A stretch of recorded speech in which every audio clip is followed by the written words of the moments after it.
तेजी बहुत ज़्यादा नहीं है, लेकिन ये शेयर चर्चा में हमेशा रहता है, बातचीत होती रहती है और हम बार बार इसके बारे में आपको जानकारी देते भी रहते हैं। और वो कंपनी है वोडाफोन आइडिया। कंपनी ने आज से बेंगलुरु में 5G सर्विस की शुरुआत कर दी है। कंपनी की योजना अगस्त 2025 तक उनके पास 17 सर्कल में स्पेक्ट्रम है, वहां पर 5G लॉन्च करने की योजना है। तो क्या कुछ किया है बेंगलुरु में वोडाफोन आइडिया ने, आगे के प्लान्स क्या हैं और कंपनी के को लेकर क्या नेगेटिव चीजें हैं, इस पर एक बेहतरीन रिसर्च लेकर हमारे सहयोगी शरद दुबे जुड़ गए हैं। शरद बताइए क्या कुछ अपडेट्स आए हैं। बिल्कुल, वोडाफोन आइडिया में जो है 5G में रफ्तार पकड़ ली है। अब देखिए बेंगलुरु में जो है आज 5G सेवा शुरू होने वाले, यानी कि जो 5G सर्विसेज है वोडाफोन आइडिया की स्टार्ट होने वाले हैं। मुंबई, दिल्ली, NCR, पटना, चंडीगढ़ के बाद 5G सेवाओं अब जो है पूरी तरह से विस्तार हो चुकी है। अगस्त 2025 तक सभी 17 जो प्रायोरिटी सर्कल्स हैं उसमें 5G लॉन्च का लक्ष्य है। तो लक्ष्य जो है बड़ा है 5G कवरेज का, इंपॉर्टेंस 17 सर्कल्स पे। और वही अगर बात करें तो इंटर डायरेक्टरी ऑफर में तहत लगभग 299 रुपये का प्लान का अनलिमिटेड डेटा आने वाला है। नेटवर्क परफॉर्मेंस की अगर बात करें तो यहाँ पे ऑप्टिमाइज करने की जो है कोशिश रहने वाली है। और इंटरेस्टिंगली मैं बता दूं कि जो सैमसंग एंड एंडेवर के एनर्जी एफिशिएंट इंफ्रा की जो सेगमेंट है वो तैयार वो करने वाले हैं। AI पावर्ड सेल्फ नेटवर्क जो SON कहते हैं उस पर भी नज़र रहने वाली है। तो ऑफकोर्स बहुत सारे डेवलपमेंट जो आपको वोडाफोन आइडिया में देखने मिलेंगे। लेकिन नेगेटिव चिंताएं क्या हैं वो बहुत इंपॉर्टेंट है, ये एज अ रिटेल इन्वेस्टर आपको जानना चाहिए। सुप्रीम कोर्ट ने जो AGR में लगभग 45,457 करोड़ की राहत की मांग को अभी तक ठुकरा दिया गया है। वही सालाना AGR पेमेंट 18,000 करोड़ रुपए का है और ऑपरेशन कैश जनरेशन लगभग सिर्फ 9,200 करोड़ का है। मार्च तिमाही में बातें करें तो घाटा जो है लगभग 6600 करोड़ से बढ़ के 7100 करोड़ हो गया। सर टेलीकॉम मार्केट शेयर देखें तो FY22 में 21% से गिर के सिर्फ 17% हो गया है वित्त साल 2025 में। पिछले एक साल में सेंसेक्स में 8% की तेजी के मुकाबले शेयर को देखिए तो लगभग 60% की गिरावट जो है दिखने मिली है।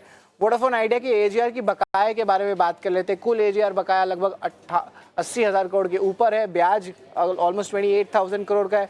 जुर्माना 6,000 करोड़ का और ब्याज नहीं चुकाने पर जो जुर्माना है वो भी आंकड़ा बढ़ा है 11,150 करोड़ के ऊपर है। वोडाफोन आइडिया कहाँ होनी चाहिए हमारी नज़र, सबसे पहले जो है पूंजी जुटाने के ऊपर, कैपेक्स और 5G लॉन्च, इस पे बाजार की पूरी जो है आइज जुड़ी हुई है। 5G, FG और 4G इंफ्रा पे लगभग 50 से 55,000 करोड़ का निवेश का प्लान है।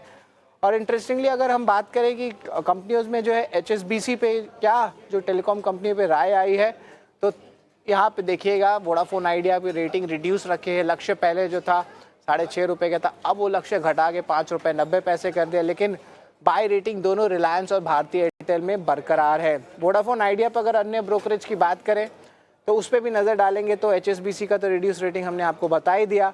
लेकिन मैक्वारी, JP मॉर्गन, UBS इनके जो रेटिंग्स है थोड़े अलग हैं। स्क्रीन पर लाते हैं। मैक्वारी का अंडर परफॉर्मेंस रेटिंग है, लक्ष्य 6.5 रुपये का है।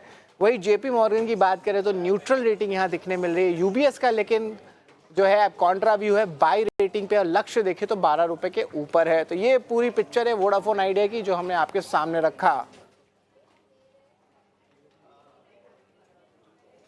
ठीक है, शुक्रिया शरद, ये इंटरेस्टिंग ये सारे के सारे आंकड़े। तो देखिए अच्छी खबरें जब आती हैं तो कई बार आपके मन में ये सवाल उठते होंगे कि क्या इस कंपनी के लिए फॉर्चून चेंज होने शुरू हो गए हैं। लेकिन जितनी बड़ी चुनौतियां हैं ना उसके हिसाब से देखा जाए तो ये अच्छी खबरें बहुत छोटी हैं।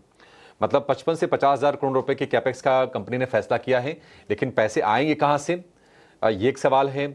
कस्टमर्स लगातार घट रहे हैं। अगर आप पिछले फाइनेंशियल ईयर की बात करें तो जो टेलीकॉम में मार्केट शेयर है जो 3 साल पहले तक 22-23% था, वो घट के 17% पर आ गया है। और कहां पर जियो के अगर आप टेलीकॉम शेयर को देखेंगे तो वो 40% के आसपास के का बैठता है। कस्टमर बेस कंपनी लगातार लूज कर रही है, 4G 5G में काफी पीछे है। तो कंपनी कोशिश कर तो रही है रिवाइव करने की, लेकिन एज अ इन्वेस्टर अभी आपको इसको लेकर उत्साहित नहीं होना है। ये हमारी कोशिश है आपको इस तरह से गाइड करने के लिए। रुचित जी, एक व्यू आप देंगे वोडाफोन आइडिया पर? आप देखिए 2% की जो तेजी थी ना, अब रह गई आधे % के आसपास की, 7 रुपए का भाव है इसका। ये विषय की काफी, एक तो हाई बीटा नेम है, सेकेंडली अगर मैं थोड़ा पोजिशनल बेसिस पे देखूं तो टेक्निकली तो ऐसे कुछ स्ट्रक्चर चेंज होते हुए नहीं नजर आ रहे कि कोई बड़ी तेजी यहाँ से बने। I think at the most एक पुल बैक मूव या कंसोलिडेशन फेज स्टॉक में रहेगा।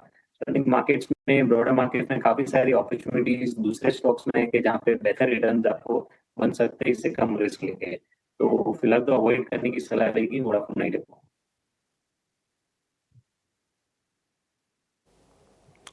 ठीक है, अवॉइड करने की सलाह है वोडाफोन आइडिया को।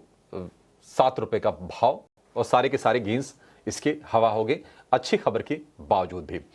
चलिए शो को यहाँ पर समाप्त करेंगे। रुचि जी बहुत शुक्रिया आज समय देने के लिए और तमाम शेयरों पर अपनी बहुत ही पैनी नजर डालकर हमारे दर्शकों को गाइड करने के लिए।